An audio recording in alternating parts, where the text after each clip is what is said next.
It's been almost a year since I looked at a Google Pixel device, and in that time, Google has released its new flagship, the Pixel 6 Pro, and the step-down model, the Pixel 6. Today, thanks to Ben from Lover of Tech, link in the video description by the way, today we are going to be looking at the Google Pixel 6 Pro in 2022. Should you buy it? Have those bugs been ironed out? Or should you go for something else? It's got to be said that Google chose a truly polarizing design for the Pixel 6 series, and I happen to really like its choice of the visor on the back. It reminds me of the Nexus 6, and I mean that affectionately. I did like the design of the 6P, it's just the stability issues that let that thing down. The black and white colour scheme looks sleek and clean in my opinion, but what really does it for me is the roundness of those screen corners, or lack thereof.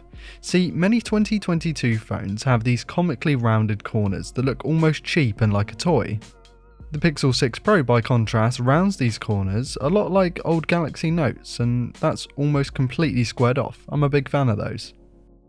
I must mention now that my Pixel 6 Pro's fingerprint scanner experience has been, well, subpar, and many people online have been sort of reporting that the Pixel 6 Pro's fingerprint scanner, the in-display one, is awful, and the fact there's no face recognition is kind of annoying because you'd kind of want to use that. I have seen reports of some people saying their Pixel 6 Pro's fingerprint scanner is good, so maybe your mileage may vary. However, it's mostly bad reports from what I can see. For an £800 phone, that's just not on. The curved glass edges are hit and miss. I personally prefer a flat panel, however the curved edges do aid in creating an aura of quality and class. I do apologise for the noise outside, I'm not sure if you can hear that. I live on a busy road and this is the only time I can film, I do apologise. Anyway, back to the aura of quality. The same can be said for the chrome-like metal rails and the small centre punch hole. The thing looks great, even if it is huge, and it really is huge. I'm sure it's not helped by the 6.71 inch Quad HD 120Hz AMOLED display. Seriously, it's huge, and that means that watching Netflix and YouTube videos and playing games is really fun on this device due to the big almost window in front of you of immersion. The punch hole doesn't help massively with the immersion, but you do kind of phase it out over the first couple of uses of the smartphone. And what you end up with is a beautifully high resolution screen. It gets very bright, it's very colourful, and you also get really small bezels, so it creates that sort of illusion of the thing being right in front of you. I think the default colour profile is really well judged out of the box, and the small bezels make navigating a tad easier because there's just a little less phone to shimmy in your hand compared to a same size display with bigger bezels. However, this is definitely not a perfect display, and we need to talk about that. Firstly is that the refresh rate does not stay above 60Hz, it dips down to 60 and sometimes even below 60Hz with some animations and in some applications, which is not great because you kind of want to be getting what you pay for. You want to use the 120Hz display, and it doesn't stay there. I believe on previous phones you could lock the Pixel into a high refresh rate mode via some sort of developer option. However, you really shouldn't be needing to go into the developer settings to get a good experience out of a smartphone, especially not at £800. And secondly, this is something that I've noticed a lot more as I've used the device, like the more I use it, the more I notice it, is that the manual slider for the brightness is a little bit broken. It's not quite linear. So what you I've just knocked the microphone, I do apologise. What you end up with is something where you've got decent brightness, or like mid-ish brightness, up until about 90%, and then from 90% to 100% it gets just blindingly bright. It's really strange, and it's hard to judge where to move the slider when you're in certain situations. And I say this because I don't use auto brightness. Auto brightness has just never really been great on many phones for me, so I always go manual. Although from what I've read, actually the auto brightness isn't fantastic either, so either way you're kind of screwed on the brightness front. Of course, these are issues in software that can be ironed out, but I'm not holding out much hope for that. A recent video from Marques Brownlee sort of mirrored a lot of the issues that I was having, and I'm not sure if this is because this is Google's first full-on SoC or not, but it doesn't seem to be doing a huge amount to iron out the bigger bugs. It might be trying, but it's definitely not succeeding. I mean, the phone's been out for sort of over 6 months now, it really shouldn't be in this kind of condition. That said, Google should continue to support the phone for another 4.5 years in terms of software updates and 2.5 years in terms of the platform upgrades, so going to Android 14 for example.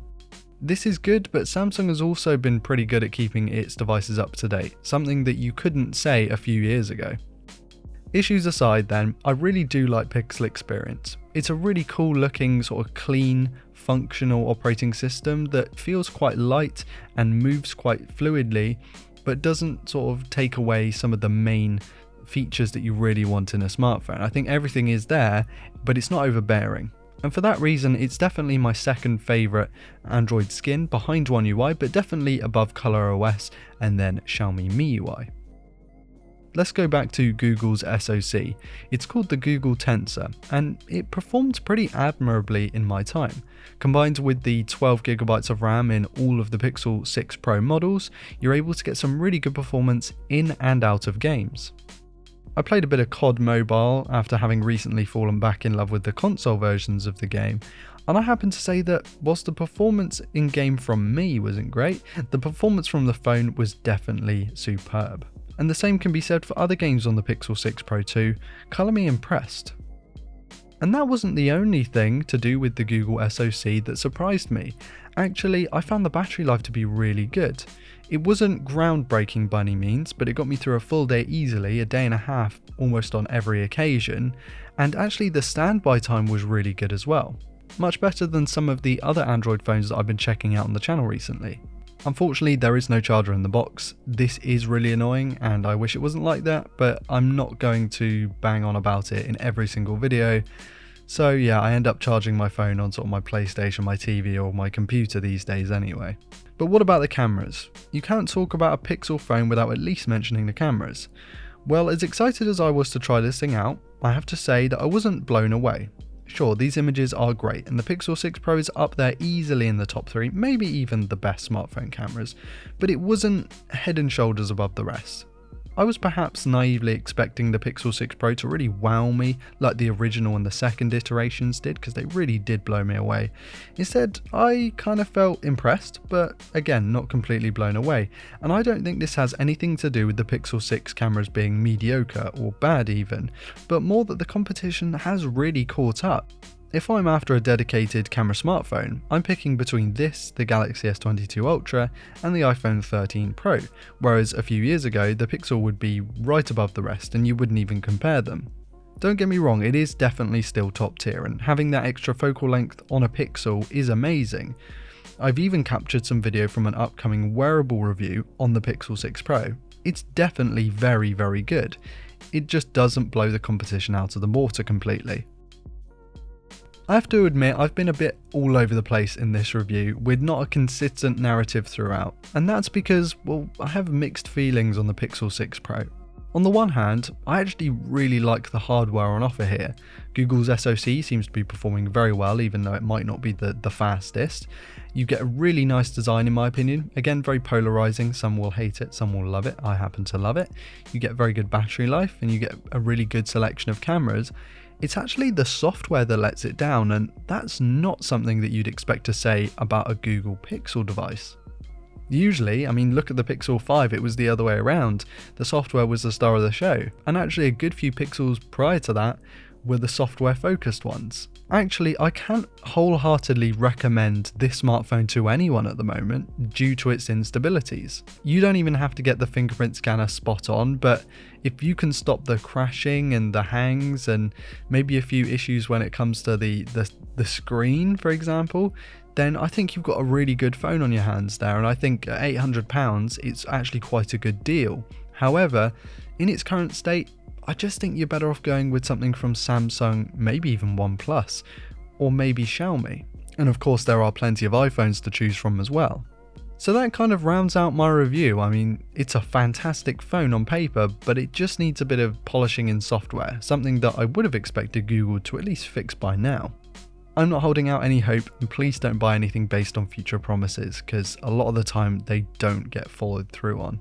But what you should do is go and check out Lover of Tech, Ben. His YouTube channel will be linked in the video description. He's been a good friend for many years of mine, creates some fantastic content, also works for Sam Mobile and produces some great content over there as well. He was kind enough to actually send over the Pixel 6 Pro for me to review. It was lovely of him to do so because it was on quite a short time constraint. I really did want to check one of these out, so big thanks to Ben. What I also want to do is thank my patrons. I have recently sort of completely redone the Patreon system, so check out my Patreon page if you want to support me for some reason. I'm not doing any extra bonus content at the moment purely because if I promise it, I'm not going to be able to deliver on it. Currently between sort of training, my actual job, and then this is a side hobby, I don't really have the time to create extra stuff right now. Please do like, comment and subscribe if you're new around here so never miss a video like this one, and check out all my social medias in the links in the video description. I've been Ryan Thomas, thank you all so much for watching, and I'll catch you later. Peace.